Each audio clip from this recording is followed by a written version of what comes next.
So today I'm going to talk to you about a book that I got at LeakyCon again. This one is called Sin, and it's by Sharron Riddle. All right, here we go. So first off, this book was such a joy to read, and I was honestly so unprepared for it.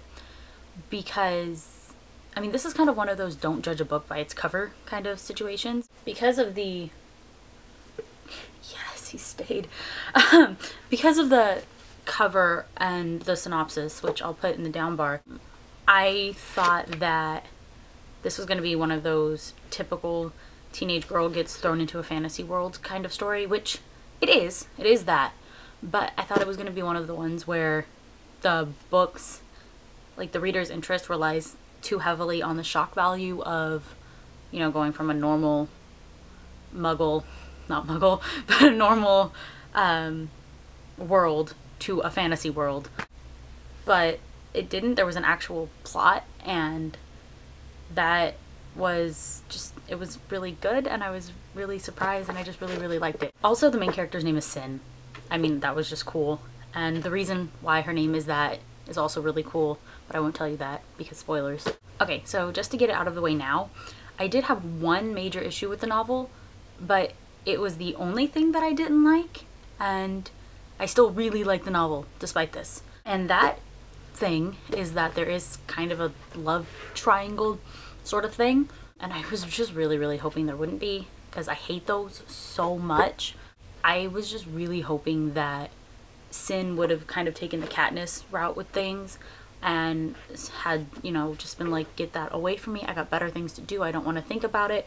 And I think to a point she did, but at the same time she also spent quite some time like debating between these two guys. And also the way she described them was just over the top, and that kind of really bothered me. I think I can kind of see why it was done that way though, because, and I'll talk about this a little bit later on, but Sin kind of had a major personality shift before like the events of this novel. So, I mean, I guess it kind of makes sense that she would describe them that way, but at the same time, I don't know, I found it annoying. I think that the story would have been just as good if there were no subplot of potential romance. Like I said though, that was the only thing that I didn't like. So I think my favorite thing about this story overall was just Sin herself. And that's saying something because I almost never like a protagonist right away. It just doesn't happen. And usually, I mean, there's oftentimes I'll get through a whole like series and just not like the protagonist as much as I do any other character. And for once, I like the protagonist more than the side characters. But I think my favorite thing about her was her reaction to the thing that happened before like this story took place. Without giving too many spoilers, there was an event that happened prior to the events of this novel. And the way that Sin reacted to it was very real, and I'm so happy it was written that way, because what happened was really traumatic, and she got defensive and lashed out. And my phone is ringing. What? Quiet.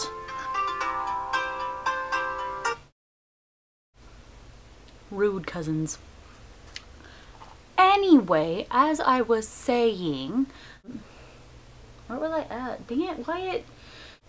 Oh, okay, there we go. There was a really traumatic event, and the way that Sin reacted to it was just so real.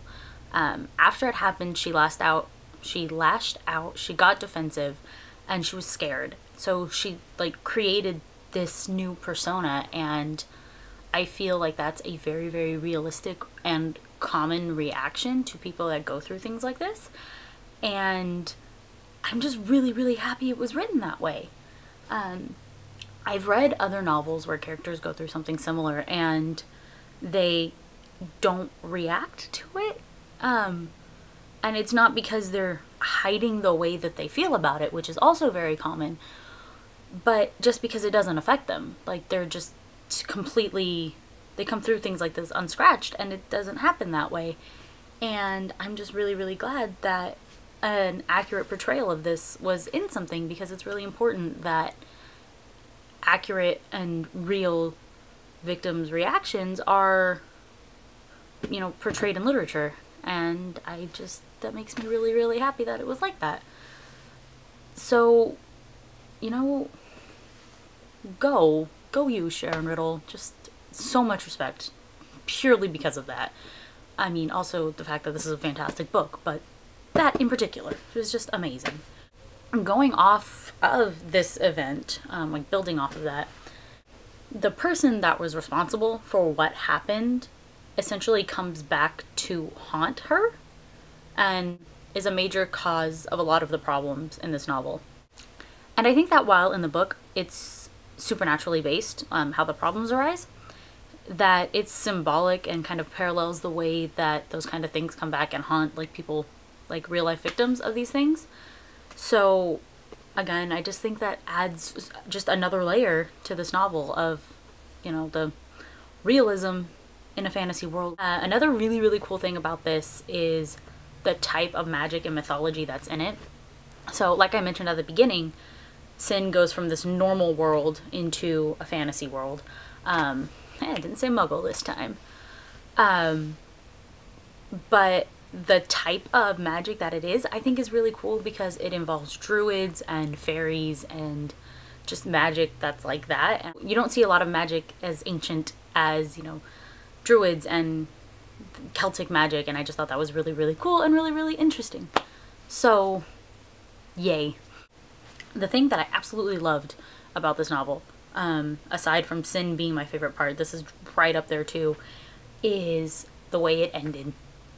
I wasn't expecting it to end the way it did, and I am just genuinely so happy that it had the ending that it did. Because towards the end of the book, when there's like a chapter and a half left or something like that, just a very small amount, so many tragic, terrible things had happened, and I didn't see any way that it could end and not leave me feeling like I did when I read Mockingjay and my favorite character died. Because this was just absolutely just terrible and tragic. And then it just worked out beautifully, and I was just so happy because I didn't want to be sad. And it came out of nowhere, and it was just kind of like, whoopah! Amazing ending, and it was just so good. This novel, I think, is just a wonderful book in general. So if you like paranormal YA young adult novels, then definitely look this up. If you like books like Witch and Curse by Nancy Holder and someone else, this, which you can kind of see because of the, you know, the glare isn't there. But this is Witch and Curse. It's a like dual volume by Nancy Holder and Debbie something that starts with a V. Will you focus on that, camera? Nope. Nope. Anyway, this book, if you like books like that, then definitely check this out because it's really, really cool. That kind of wraps this up.